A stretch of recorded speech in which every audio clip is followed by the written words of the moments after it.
आज मैं आपसे बात करने वाली हूँ एक बहुत ही इम्पोर्टेंट सब्जेक्ट पर, जो कि कॉर्पोरेट फंडिंग है। मैं इसको इम्पोर्टेंट क्यों बोल रही हूँ? ऐसे तो हमारे प्रोफेशनल में, एग्जीक्यूटिव में, सीएस की हर स्टेज में हर सब्जेक्ट बहुत इंपॉर्टेंट है, लेकिन मैं इस पर्टिकुलरली इस सब्जेक्ट को इम्पोर्टेंट क्यों बोल रही हूँ? बिकॉज मॉड्यूल 3 का ये सब्जेक्ट है और मॉड्यूल 3 में ये सब्जेक्ट बहुत ज़्यादा इम्पोर्टेंस रखता है। क्योंकि आपको पता है मॉड्यूल 3 में आपको धोखे देने वाले सब्जेक्ट्स है, ओपन बुक दोनों भी। मतलब जो आपका एमसीएस है और जो आप ऑप्शनल सिलेक्ट करते हो इलेक्टिव, तो ये आपको धोखा दे सकते हैं। मैं ऐसा क्यों बोल रही हूँ, आपको भी पता है कि ये आउट ऑफ द सिलेबस आ जाता है, कुछ बहुत ही लेंदी आ जाएगा। 100 मार्क का पूरा अटेम्प्ट कर मतलब इतनी मेहनत करनी है, मतलब पता भी नहीं है कि क्या कर रहे हैं। तो ऐसा है कि हमको पता ही नहीं है उसमें सर्टेनिटी क्या है, मतलब कैसे कब होने वाला है। मतलब आपके साथ गेम नहीं खेलेगा। सिंपल मैं अगर बोलूँ तो वो सब्जेक्ट्स आपके साथ गेम खेलते हैं। मतलब इट्स लाइक कि अच्छा हो गया तो हो जाएगा, नहीं तो हमको पता नहीं है, बट हमको मतलब हम कुछ नहीं कर सकते, हमारे हाथ में कुछ नहीं है। हम सिर्फ हमारे एफर्ट्स डाल सकते हैं, नॉर्मल एफर्ट्स, जो केस स्टडीज़ पढ़ लेंगे, पेपर 100 मार्क का अटेम्प्ट कर लेंगे, आउट ऑफ द सिलेबस आ गया तो मन से लिख लेंगे, या जो मिल गया जो आ गया लिख कर आ जाएंगे। बट फंडिंग आपको ऐसे धोखा नहीं देगा। फंडिंग में अगर आप एग्जामिशन का सोचते हो, एग्जामिशन लाने का सोचते हो, तो फंडिंग आपको पास करवा सकता है ये मॉड्यूल बहुत अच्छे से। तो आपके हाथ में जो है वो क्या है? फंडिंग। इसलिए मैं आपको बोलती हूँ कि फंडिंग का सब्जेक्ट इम्पॉर्टेंट है, बिकॉज उसमें आप जितना पढ़ोगे आपको सामने वाला मार्क्स देगा।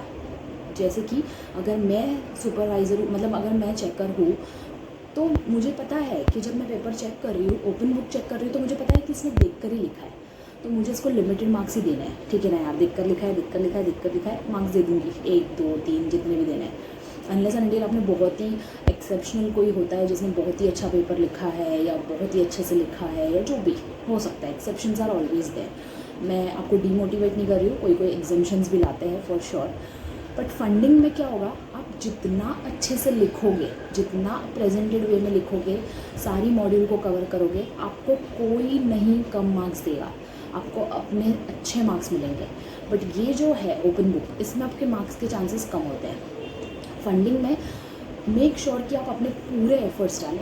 ये अकेला सब्जेक्ट है जो आपको बचा सकता है मॉड्यूल 3 में अच्छे से।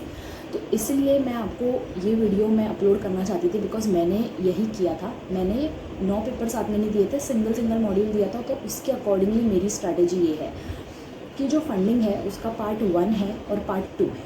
आपको पता है पार्ट 1 60 मार्क्स का है, पार्ट बी जो आपका मतलब पार्ट 2 है वो आपका 40 मार्क्स का है। दोनों भी पार्ट बहुत इम्पॉर्टेंट है, एक्सट्रीम इम्पॉर्टेंट। तो सबसे पहले तो आपको हर चैप्टर को कवर करना है। मैंने हमेशा अपने हर वीडियो में यही बोला है अभी तक कि हर चैप्टर को, मॉड्यूल के हर चैप्टर को कवर करो। मैंने पूरी मॉड्यूल से ही पढ़ा था, मैंने स्कैनर रेफर ही नहीं की थी, मैंने मॉड्यूल से ही पढ़ा था, मॉड्यूल का हर एक टॉपिक। तो मैं आपको इस पर क्या बोलना चाहती हूँ गाइस, कि आपके फ़ोन में आप अपडेटेड मॉड्यूल को डाउनलोड कर लो। अगर आपके पास नहीं है अपडेटेड, तो मैं अपडेटेड मॉड्यूल हमेशा अपने फ़ोन में रखती थी और कंपेयर कर देखती थी मैं कि क्या क्या मिस आउट हुआ है मेरी मॉड्यूल में। मतलब मैं हर चीज़ कवर करती थी। जो 5 पेपर्स में आए हैं वो तो सॉल्व करना ही है, बट कुछ एक्स्ट्रा मॉड्यूल में डाला हुआ है वो भी पढ़ो। क्यों? क्योंकि वो कुछ भी पूछ सकते हैं आपको। आप ये मत सोचो कि ये मैं छोड़ रही हूँ तो ये नहीं पूछेगा। मेक श्योर कि जब आप पढ़े तो आप अपने दिमाग में ये चीज़ रखें कि मैंने इसको छोड़ा है और कल ही ये पेपर में आ गया। ऐसा अगर आपके साथ होता है तो आप कैसा फील करोगे? तब आपको इतना गुस्सा आएगा ना खुद पर कि क्यों मैंने छोड़ा यार उसको, मैं पढ़ लेती यार उसको, सब तो पढ़ रही थी, वो भी पढ़ लेती। मेक श्योर मॉड्यूल का हर एक टॉपिक आप कवर करो फंडिंग में। और फंडिंग का जो लैंग्वेज है वो थोड़ा सा डिफ़िकल्ट है अगर आप अच्छे से नहीं पढ़ते हो तो उसको, इसलिए उसको कंसेप्चुअली आपको पढ़ना पड़ेगा। प्रॉपरली उसके हर सब्जेक्ट को पढ़ना है, और वो बहुत इंटरेस्टिंग चैप्टर है। मतलब इसके सारे चैप्टर्स बहुत इंटरेस्टिंग है। ये कैसा है पता है, जब 12th में 11th में हमको इकोनॉमिक्स आता है तो पहले हम ऐसे हो जाते हैं कि यार इकोनॉमिक्स सब्जेक्ट बहुत स्टूडेंट्स को पसंद नहीं आता है। ठीक है, अगर आपके साथ ऐसा था तो आप भी बोलना कमेंट सेक्शन में। लेकिन जब तक हम उसको समझते नहीं है ना, हमको वो थोड़ा सा बोरिंग लगता है इकोनॉमिक्स। बट द मोमेंट हम चीज़ों को समझने लग जाते हैं, जब हमको वो आने लग जाती है, जब हम रिवाइज़ करते हैं तो हमको याद रहने लगता है, तो तो हमको वो सब्जेक्ट अच्छा लगने लग जाता है। और कोई स्ट्रैटेजी नहीं होती या और कोई लॉजिक ही नहीं होता। इट्स जस्ट कि आपको अच्छे से अपने रेगुलर स्टडी की और आपके पास कोई ऑप्शन है क्या, पढ़ना तो आपको है। सब्जेक्ट बोरिंग भी होंगे, इंटरेस्टिंग भी होंगे, सब हुआ, लेकिन आपको पढ़ना है।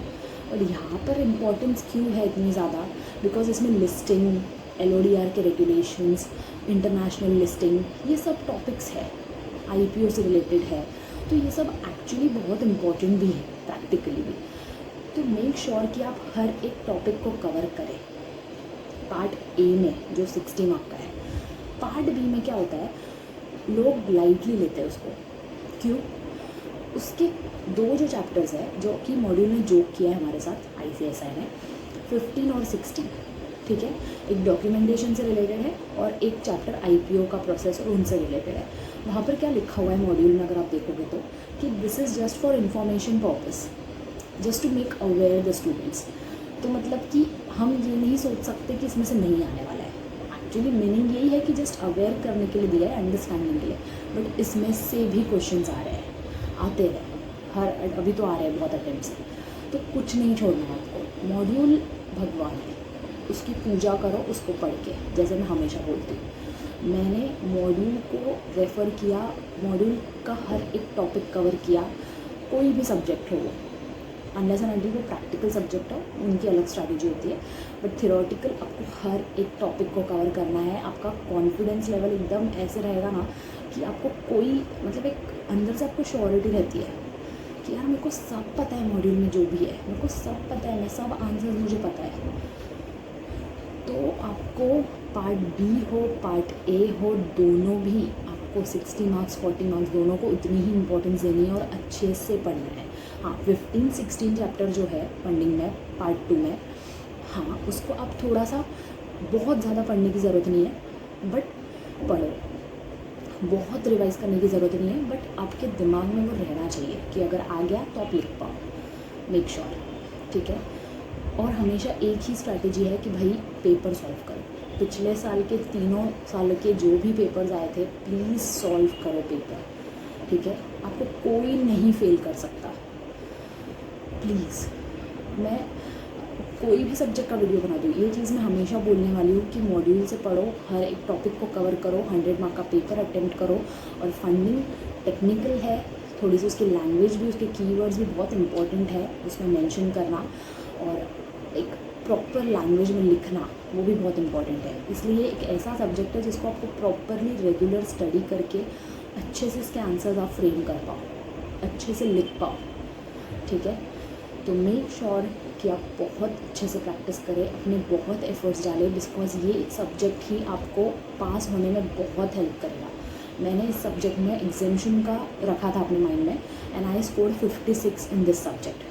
तो 4 मार्क्स से मेरा एग्जामिशन रहा, बट मेरा मोटिव पास होना था, मेरा मोटिव रैंक लाना तो था नहीं। और मेरा, क्योंकि मैंने सिंगल ही मॉड्यूल दिए थे, मेरा मोटिव था मुझे एक अटेम्प्ट में क्लियर करना है, एंड आई क्लियर।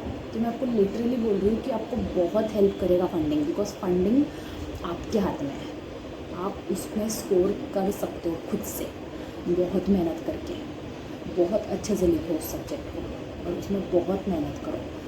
तो अगर आप सिंगल मॉड्यूल दे रहे हो तो फिर तो एकदम दिमाग में अपने ध्यान लो कि फंडिंग को बहुत अच्छे से करेंगे और 100 मार्क का पूरा पेपर अटेम्प्ट करके आना। 20 मार्क का ऐसा कुछ आएगा जो आपके दिमाग को थोड़ा सा कंफ्यूज करेगा, उस मोमेंट पर खुद को काम रखना, ठीक है। ये आपको पता होगा 80 मार्क्स आपके हाथ में होते हैं जो बुक में से ही आते हैं, 20 थोड़ा सा आपको कंफ्यूज करता है पेपर, बट वो आपका पेशेंस टेस्ट करते हैं तब।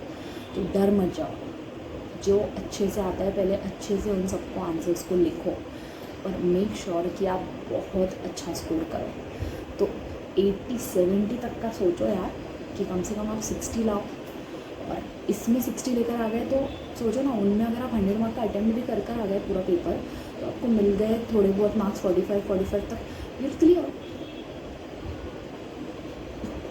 और भी बहुत अच्छे मिल सकते हैं मार्क्स, ऐसा कुछ नहीं है, बट ठीक है।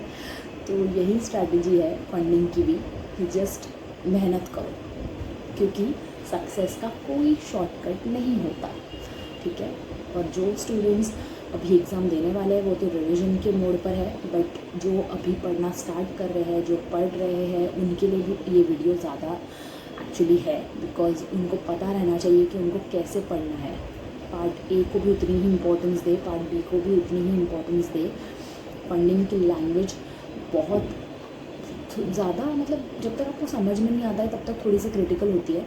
मेक श्योर कि आप जब उसके आंसर्स पढ़े तो साइड में आप हिंदी में लिख लें समझने के लिए। मैं ऐसा करती थी, मैंने इनफैक्ट मेरे एक वीडियो में शेयर भी की है वो टेक्निक, कि अगर आपको कोई बहुत ज़्यादा कोई आंसर्स है जो आपको बिल्कुल समझ में नहीं आ रहा है, उसमें प्रमोटर कंट्रीब्यूशन है, उसमें बहुत सारी ऐसी टेक्निकल, मतलब एक बार में नहीं समझ आने वाली चीज़ें होती है पढ़ने में, तो आप साइड में हिंदी में लिख कर रख लो, या आपको जो भी लैंग्वेज आपको अच्छे से समझ में आती है उसको साइड में लिख कर रखो, ताकि वो कॉन्सेप्ट आपको समझ आ जाए।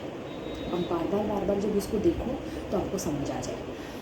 तो ये प्रोफेशनल एग्ज़ाम है, मेक श्योर कि आप रेगुलर स्टडी करें। एक अच्छी स्ट्रैटेजी वही होती है, कहीं पर भी देख लो, कुछ भी देख लो, रेगुलर स्टडी करना ही इम्पॉर्टेंट है।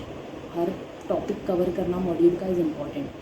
अमेंडमेंट्स को कवर करना भी इम्पॉर्टेंट है, तो आप अमेंडमेंट्स को भी आपको कवर करना होता है, ठीक है। तो एग्ज़ाम तक कभी भी ऐसे बैठे मत रहा करो, सब अपना पढ़ कर रखो। अमेंडमेंट्स एंड टाइम पर जब आएंगे तो उनको भी कवर कर लेना। लेकिन इन सारे चैप्टर्स में जो भी पार्ट 2 में है, पार्ट 2 को लोग बहुत ज़्यादा लाइटली लेते हैं, ठीक है। ये गलती भी लोग करते हैं, क्योंकि उसमें उनको पढ़ने में बोर लगता है, सिंगापुर स्टॉक एक्सचेंज और ये सब पढ़ने के लिए। बट उस चैप्टर में से बहुत कुछ आता है, आया था मेरे अटेम्प्ट में भी, तो लाइटली मत लेना प्लीज़, वरना आपको कोई नहीं बचा सकता। तो आपको कोई बचा सकता है तो वो है आपकी मॉड्यूल, ठीक है। और मेरा ये वीडियो अगर आप ध्यान से सुन लोगे तो आप बच सकते हो और एक अटेम्प्ट में क्लियर करोगे। तो thank you so much guys for listening. I hope ये वीडियो आपके लिए इन्फॉर्मेटिव था। आपको कोई भी डाउट है तो आप कमेंट सेक्शन में पूछ सकते हैं। Bye and keep smiling.